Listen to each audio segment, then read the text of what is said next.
maalinta 17aad masaalka ilayska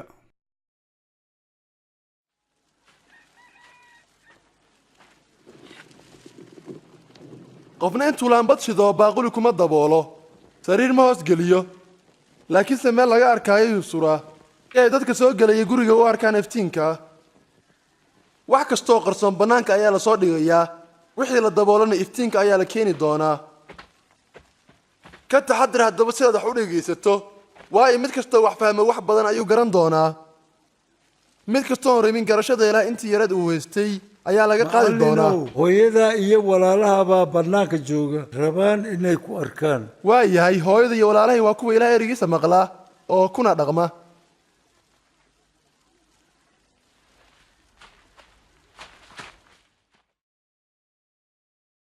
kow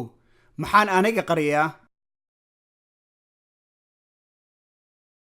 2 ma rabaa inaan wax walba iftiinka keeno 3 dabeecadaha ayaan ilaah ku dhageystaa 4 maxaan ku sameeyaa waxa aan maqlo